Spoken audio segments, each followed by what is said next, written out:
Isa-isa nang sinubukan ni Alfred, Tan, Jem at MJ ang pagkuha ng susi, ngunit ito ay mailap. At sa pagpapatuloy ng Star Dreamers sa kanilang underwater challenge,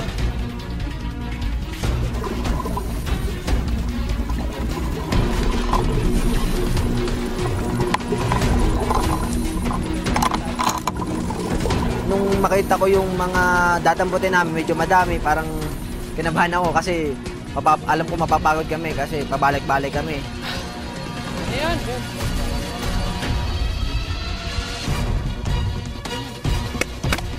Wala. si MJ naman ang sumunod na sumisid.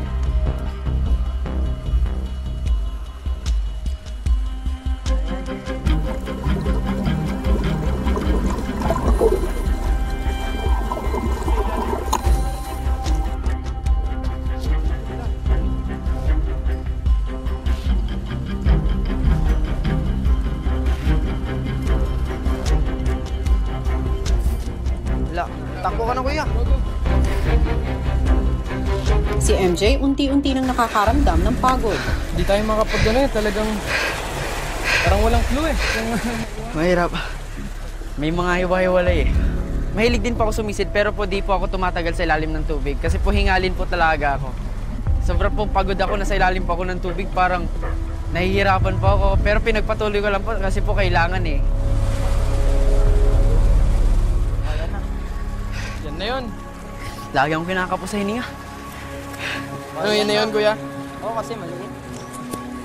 Wala. Next.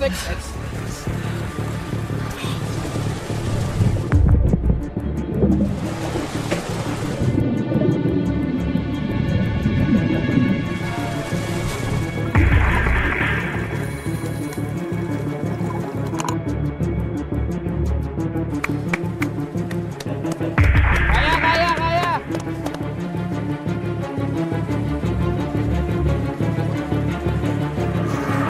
Nahirapan po kaming maghanap ng susi kasi nga po sobrang dami pong choices doon. Wala pong diskarte kahit sabi namin i-color code namin kasi iba-iba yung kulay ng talip. Pero parang wala rin naman. Kahit ramdam na ang pagod, nagpatuloy ang apat sa paghahanap ng bamboo canister na may lamang susi.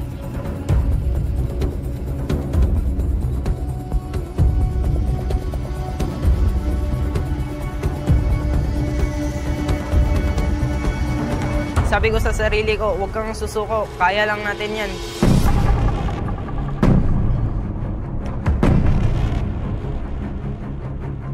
Sa muling pagsisid ni MJ, hindi na maikaila ang nararamdaman nitong pagod. Patagal po ng patagal, unti-unti po naubos yung mga bamboo po sa ilalim.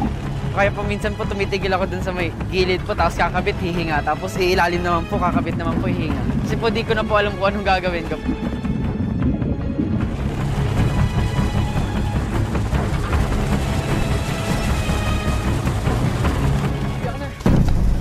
Wala.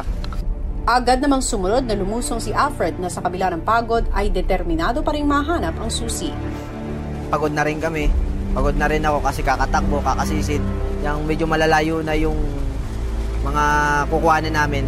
Medyo malalim na po, kaya medyo nahihirapan kami sa pagsisid.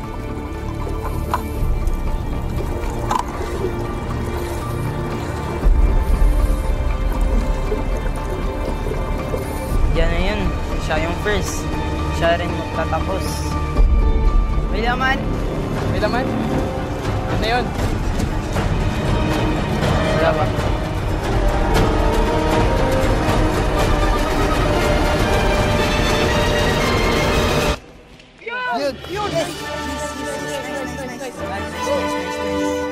Pagdating ni Kuya Alfred, medyo heroic yung pagdating niya. Yung parang sa superhero. Talagang mabagal na. Kumbaga sa slow motion mo.